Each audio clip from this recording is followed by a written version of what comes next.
Cool. Okay. All right. We're going it? Yep. Okay. Hey, how's everybody doing today? We got a fantastic show planned for you. All right, we are about to go live here. All right, Mark, we all set?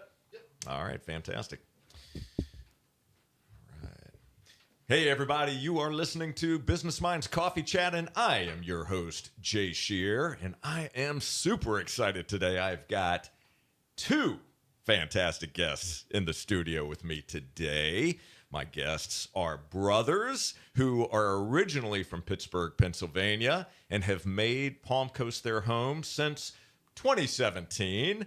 Both are actively involved in the community. They belong to various groups and organizations, and I am telling you right now, they are both just amazing human beings. They truly are. Please welcome John Paul, who is the owner of iHelp, your outsourced IT department, and David Paul, a health and life insurance professional with USA Benefits Group. Gentlemen, welcome. It is great to see you. Thank you so much for being here. Great to see you as well, Jay. Thank you as always. Glad to be here. Thank you. Yeah, thank you, Jay. It's a privilege and an honor to be on your show. Absolutely. Well, I'm really glad that you guys are here, and I want to share with you that this is really a first for Business Minds Coffee Chat in that we have not had two guests at one time before, and also a first that I've never had brothers on the show, either on the radio show or on the podcast. So congratulations. Well, we're making history here today, too. This is the first time we've ever been interviewed together. Ooh, I like that. Yep. All right. So let's start with an easy question. All right.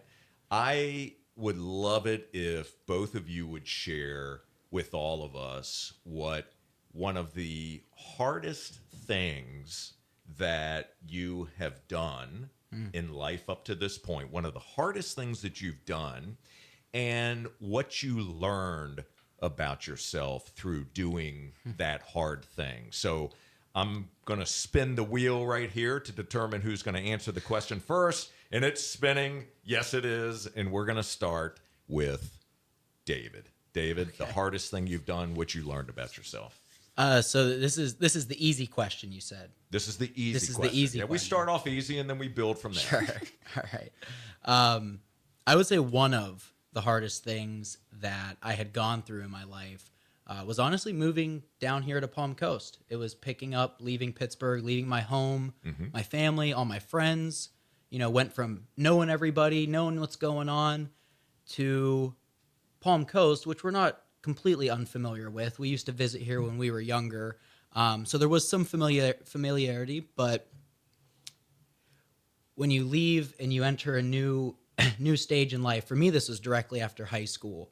So it was definitely a big shift, going from having friends, family, being in the know, to still having my close family, of course, but for the most part, pretty much being alone. And that was probably one of the most important experiences I have gone through to date. Although it was hard adjusting, of course, living somewhere new, adjusting to, a whole new way of life, embracing it. It put me in a position where I had never, of course, been that isolated before, because you're always surrounded by other people. You could call it distractions as an easy term, but just things that take you away from potentially yourself.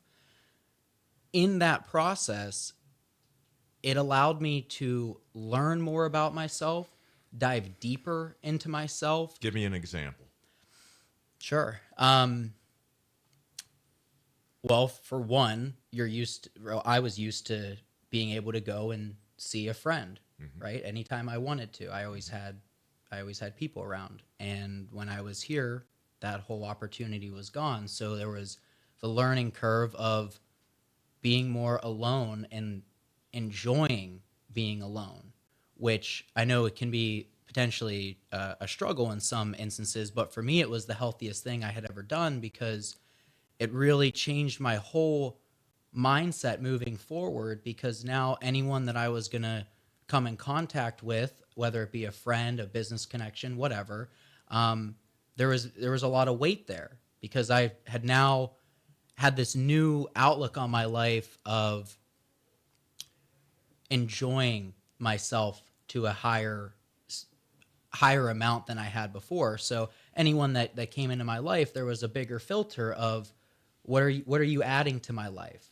Are you taking anything away from my life, or is it making it better than me just being alone? And there are a lot of people who we as people tend to fill a lot of gaps in our lives with various things, and people can certainly be one of them. And you can easily get to a point where you feel like somebody is better than nobody.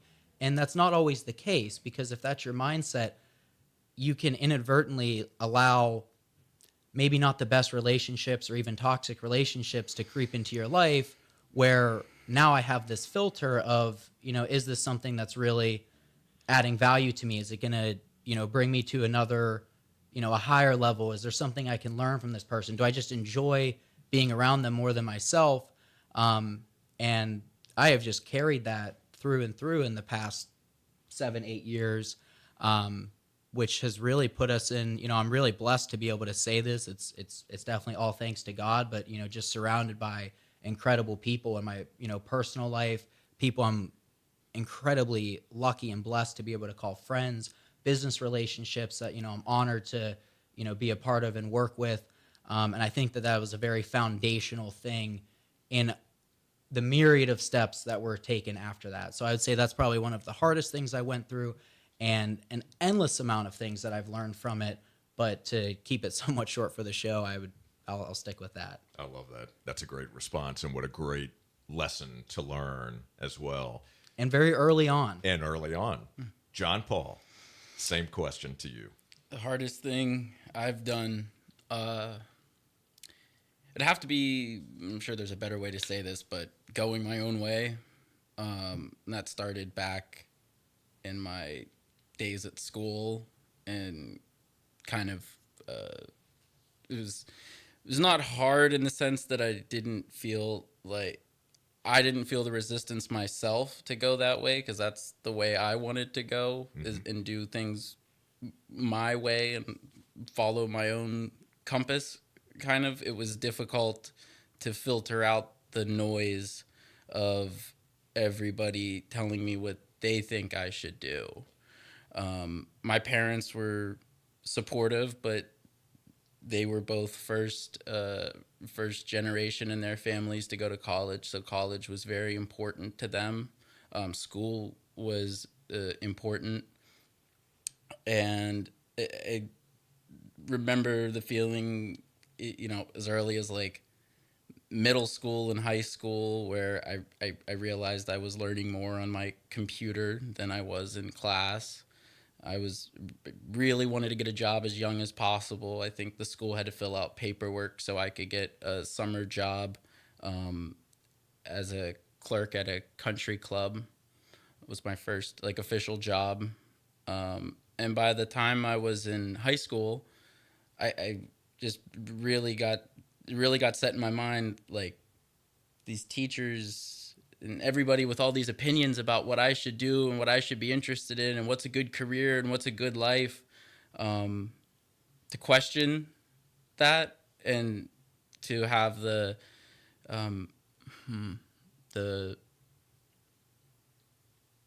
courage to follow my own intuition as to what I wanted to do. And even, today, I mean, jobs look appealing. PTO sounds awesome. Everybody says, oh, it must be nice being your own boss. And you don't think about all the costs with that, and that you never really get a true week off ever. There's a boss is nice in the sense that when you're not in the office, there's somebody to take care of everything. Sure.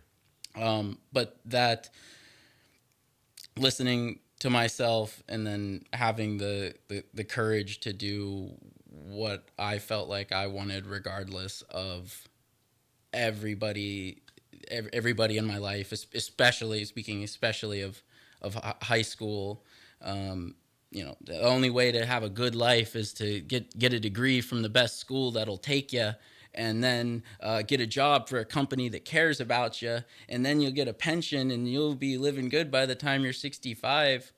Like, I knew I was taking the harder route. It seemed appealing at the time because of how much I didn't want to do that, but to place your faith in place your faith in yourself and be the dealer of your own cards is scary. And I'm thankful that I had a lot of support, and I do have support now. And not to say my parents did support me. They just thought me going to school was supporting me, and had to, over the years, prove to them that probably wasn't the best path for me. And as I sit here today, I'm very glad I didn't take that path. So, question for you to continue that thought for just a moment. At what point did you feel that your parents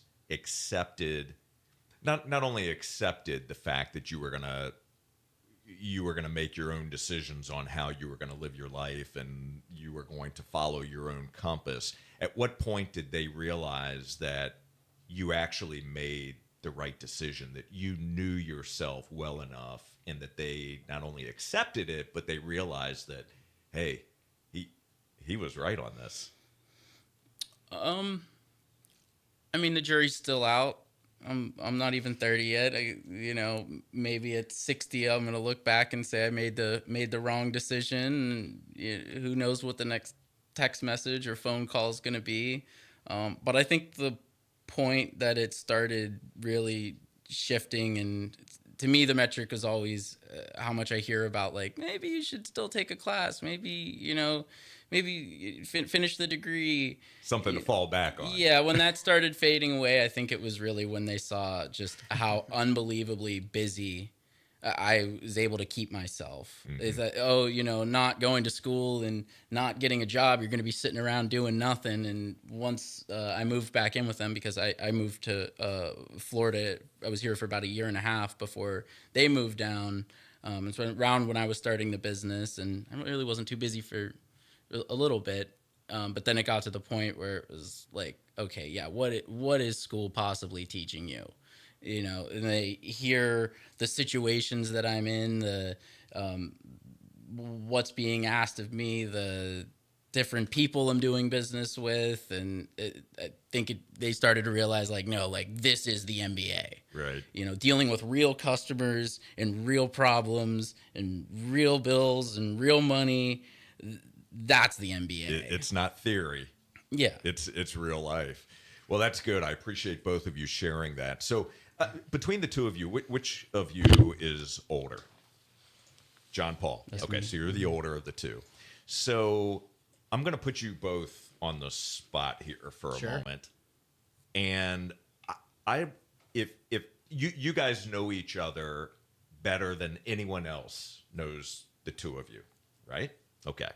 So as you look at each other today and you think about the men that you have grown into, the kind of people that you are, your character, so on and so forth, I would like, John, I'm going to start with you. I'd like you to share with David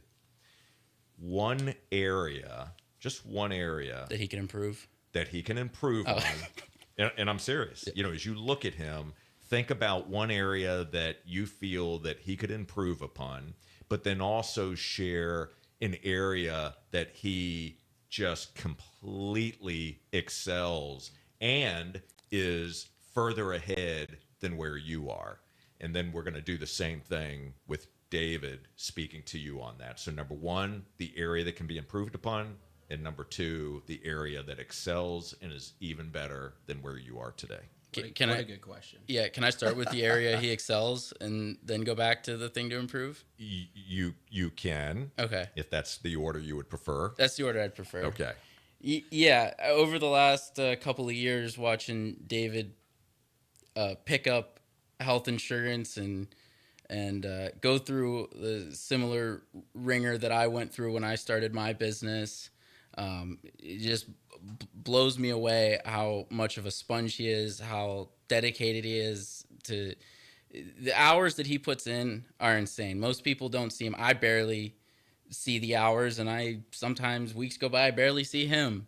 I mean, especially during open enrollment. I mean, he's making phone calls till 9 o'clock at night. He's waking up before me, going on a run in 30-degree weather, starting his day with that. Go to the gym, and while I'm While you're not doing those things. Well, I definitely don't start my day off with a run. Okay. There are days I start before him. Okay, so in terms of where he excels, he's a sponge, he's disciplined. Disciplined. Right? I would say he's more disciplined than me. Okay, fair enough. So then tell me the area that you feel that he can improve upon. I think the area that he and probably most people can improve upon. No, let's not. Most people. Let's not talk most people. We're talking specifically David. David is balance and balance. Give me more context. Balancing work and personal. Okay. I don't think that's an easy thing to do, and I think the stage that he's at, it makes sense, and he should be tipping the needle to the other side of more business than personal. Okay. I think that's thinking back to when I was in that zone, it's very easy to make everything seem more important than what's going on in your personal life. And I think that's I don't want to say a trap, but it's something to keep your eye on, and something I try to remind him of from time to time, that it is important to make plans with people, and have a social life, and value the things like going out to eat, and taking. I don't want to say it's taking some time off. I don't want to say like you never do anything that's fun, but I mean I would say prioritizing your personal relationships a little bit more. I think over time you will see yourself that's the importance of that. Okay, so we are going to take a break to thank our amazing sponsors. When we come back, we're going to ask the exact same question of David, right? So my friends, you are listening to Business Minds Coffee Chat. Don't you go anywhere. We will be right back. All right. You guys doing all right? Yeah. Okay. Time goes by way too quickly. Yeah, so quickly. So I'm going to, when we come back from the break, I'm going to immediately go right to you responding to the same question about your brother. Mm-hmm. Okay. And I will interrupt you, both of you. I'll interrupt you if I feel the responses are running a bit too long and I need to just kind of cut and kind of summarize a little bit. Okay. But don't worry about that. You answer from your heart the way that you want to. Okay. All right. You feeling good so far? Yeah, feeling good. I'm just trying to think this question through. I don't want you to overthink it, okay? See, that's the challenge with taking a break, is it gives you a moment to pause and think about, how am I going to respond? Well, I had one response. Now that we had a pause, I'm like, well, maybe I should go a different angle. I think you got to say, I need to work on my brevity. Okay. All right. Mark, we all set? Okay, cool. All right. Here we go.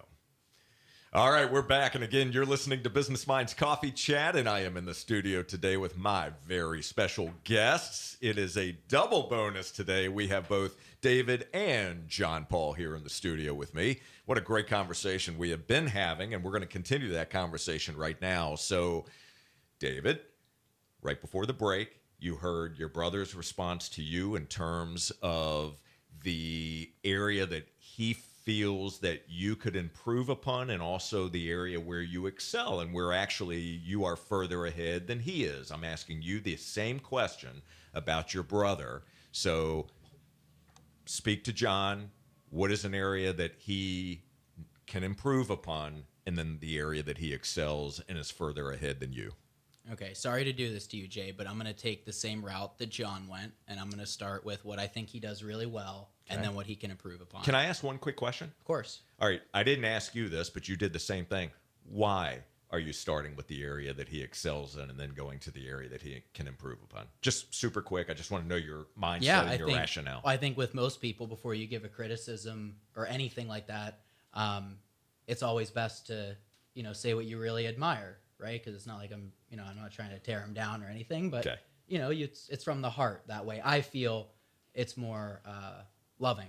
Beautiful. I didn't want to make any assumptions. I thought that was the reason, but I wanted you to share it. So thank you. I'm sure he would say the same. Okay. No, I was gonna say the context. You needed the context of the positive to understand the negative. But, Okay. Oh, okay. and it was All nice. right, that too. I'll go with nice. It was nice. of Okay, me. so go I'm a ahead good and brother. share. Yeah. Well, I mean, I do think there's many things that John does very well, and I'm honored to have him as a brother. He's actually someone I've looked up to. He knows this. I've done presentations about this, but he's someone I've looked up to my entire life, and holding that role I think is very hard, right? Being an older brother, for the older brothers out there that are listening, like, you do hold a very special place in the rest of your family. So to wear that title well, not always the best, but well is a very noble thing. So I'm just grateful for that. I obviously known him my whole life, and I would say better than anybody else ever will. And I'll pick two things. I think if you've talked with John, his intelligence is very high, and it's not just an IQ standpoint. I mean, I think his overall intelligence and spirituality and life experiences and business experiences. I mean, he is the sponge. He can read a book and he'll be able to reference paragraphs months later that I think most people, including myself, we would forget. And with wielding that intelligence comes his emotional quotient, which is what I think separates him from most people I know or whatever come in contact with, is how loving he is, what a big heart he has for people. It's remarkable, and I know that's an area I could improve on more, and I always strive to, and I'm glad to have him for that. And the area I would say he could improve on ties into how good of a heart he has, because I think at times you're so giving and so you try to do so much for so many people. At a certain point, you have to be the priority, which I think for myself is easier, and I know for you is more difficult. And by prioritizing yourself, like Jordan Peterson always talks about this, like, you have to take care of yourself like someone you're looking after or responsible for. And that's just the cold, hard truth. And I know many people that are like this who carry, wonderful hearts with them. They want to do everything for everybody else, and don't put that on themselves. And in doing that to yourself and taking that same care and putting that same love into yourself, not only is it healthy for many different benefits throughout life, your physicality, your mentality going into the weeks, everything like that, but it also allows you to help more people. And you don't want the people who are doing so much for everybody else to sacrifice themselves, and they can't keep doing that. And honestly, I had a recent a very good friend of mine who had passed away a couple weeks ago, and that is who he was to the core. He was this Mike. I knew him from Empower Fitness, where I previously worked, and he just had a heart of gold and cared about everybody but himself. And it's one of those situations where, like, you love the person so much and you're so thankful for them, but they need to do some things for themselves, because you want to see them around. You want to see them, being able to contribute and keep living out that legacy. So I could talk forever, so I'll stop myself, but I would say that's the many areas you do very well, and I would say the main one that I see today that needs improvement. I love the fact that the two of you communicate so well together, and that it's clear that you are, you're brothers, but you also share with one another, right? There's a tight unit here, and that you openly communicate about each other to each other. I love that. I think that's a fantastic attribute to have. Is there anything that either of you have not shared with one another that you either would be kind of feel either not fearful, but just feel weird about saying to one another? Is there? I'll jump on this one first. Okay. To be honest with you, and maybe he feels different. We'll hear from him. But I don't. And this kind of goes back into our maybe strengths and weaknesses. Is I know one thing that I'm strong in, and he'll attest to this. I say things the way I see them, whether it's right or wrong, and I don't sugarcoat a lot. And I do look at that as an honorable trait, because there's going to be a lot of people that come into your life and you never know if they're telling you the truth. They might tell you what you want to hear. And I definitely take that of, if there's any person who's going to talk to John and tell you what you don't want to hear, I'm okay to do that. And I could be wrong sometimes, and that's Sure. part of it. So even the whole dialogue of, what do we think we need to, improve on or do well?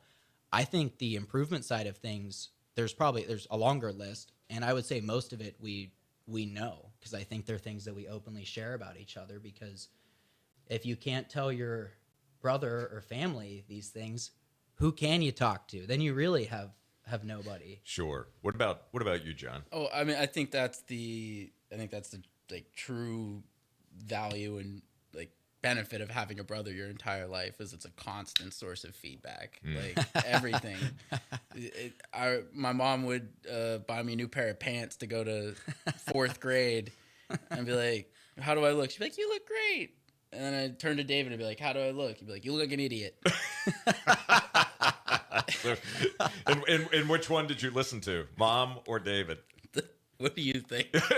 Yeah, I think the next comment to Mom is, "Mom, we're taking those pants back." Yeah. That's too good. I love that. So, well, that's I really appreciate the relationship here, and let me just share with you. I mean, you guys are around enough people. You probably know this anyway, but what you have is not always common. It is not always common. We sometimes make the assumption that the relationship we have, right, the family dynamic we have, is just kind of normal. It's what everybody has, and that is just not the case. This is, I think, one of the reasons why the two of you and your family are so special, and how much I appreciate the two of you. So I want to ask you another question here, and we're going to let John answer this one first, and then David, I'd like you to answer second. If you could have a conversation with any one person that's either living or no longer living, and you could ask that person any one question, very briefly, I want you to tell me who the person is that you'd want to have the conversation with, and what is the one question that you would want to ask that person. So keep it brief. The person and the question. If you need to think, and I know you said him first, but I can go. If you know, if you're ready, then you can, John. If you're ready, Shoot. Okay, Yeah. David. Mine would be Jesus Christ. Okay. And the question I would ask him, if I only have one, hopefully I get more than that, but if I only have one, it would be what steps do I need to take or keep taking to best fulfill my life's purpose the way that he would want me to. Okay. All right. So Jesus, and what steps do I need to take to best fulfill the life that he would expect of you? Okay. John.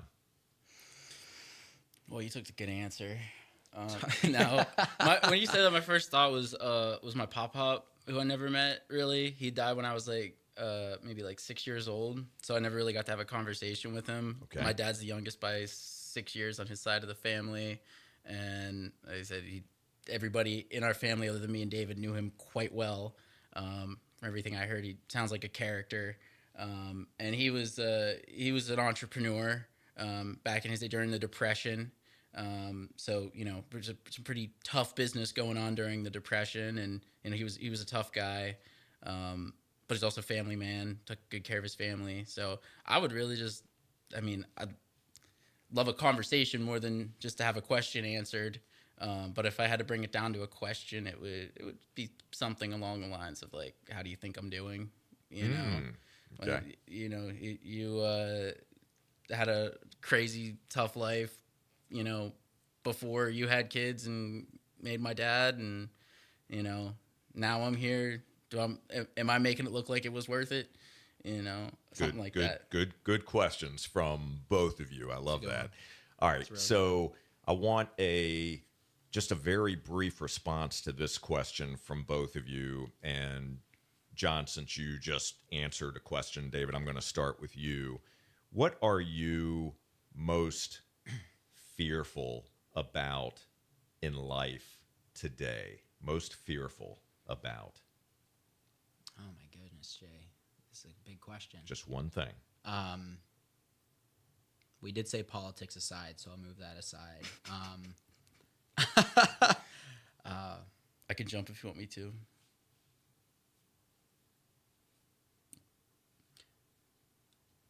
Coming to a point where I'm not surrounded by any loved ones, or maybe don't even have anyone in my life that I could call a loved one. That would be, things would have to go very wrong to get to that point, but that would be, I would say, the most fearful thing I could possibly think of. Okay. Thank you for sharing that. John? Would say on my having any form of regret as I lay on my deathbed, whether that's in a hospital surrounded by a bunch of people or wrapped around my steering wheel on 95, to have a regret in my heart at that last moment. And at the same time, on the other side, is making it up to heaven and speaking with God or Creator, whatever's on the other side there. I believe it's God, and Him saying I could have done more, or I squandered the blessings and the gifts that He gave me in this life. Those are the two driving fears. I think that you could have done more. You could have been a better person. You could that person who you passed that you thought was okay, and you thought for a second that they needed help, and you just walked right past. That was the person that I wish you would have. I wish you would have helped. So Those are outstanding responses from both of you. Guys, I want to thank you. Can I add one last word before we close here? Keep it brief. Real brief. We're good brothers. You mentioned that this is not common, and to have a brother like this. And our parents were amazing growing up. That was always the biggest thing for them, is that we were getting along, and we never had strong negative feelings towards one another. They encouraged us to be best friends. And Jonathan and David in the Bible were best friends. That's how we got our names. That's how I got my name. That's how we got his name. But they always encouraged us to be good friends and close and take care of one another and look out for one another. And I say today in adulthood, we're doing that more than when we were 10. Agreed. There was no fights allowed to happen. That was actually the main thing our dad would get the most upset about, was if we were fighting or had something between us. He didn't care if we were mad at him. He would just make sure we're not mad at each other. I love that. Your parents are just fantastic people, and I am sure they're watching right now. You have got to be so proud of these two. And guys, I want to thank you so very much for joining me today on Business Minds Coffee Chat. What a fantastic conversation. We could have this conversation for hours. I know it. Yeah, why aren't we doing the 3-hour one? I know, exactly. But I want you to know how much I appreciate both of you, and thank you so much for being here Jay, today. thank you so much. Really appreciate it. Absolutely. You are a model and a teacher, and we're so thankful to have you as somebody to look up to in our lives and model our behavior after. You're an incredible asset. Well, to We're everyone lucky around to you. be standing on the shoulders of giants. Thank you, guys. I appreciate you. And for all of you, I want to thank you so very much for watching and for listening to Business Minds Coffee Chat. We will be back next Saturday morning at 8:30. And until then, my friends, keep learning and growing. Make sure that you are kind and loving to one another. And we will see you on the next episode. Keep reaching for your potential. Take care, everybody. All right.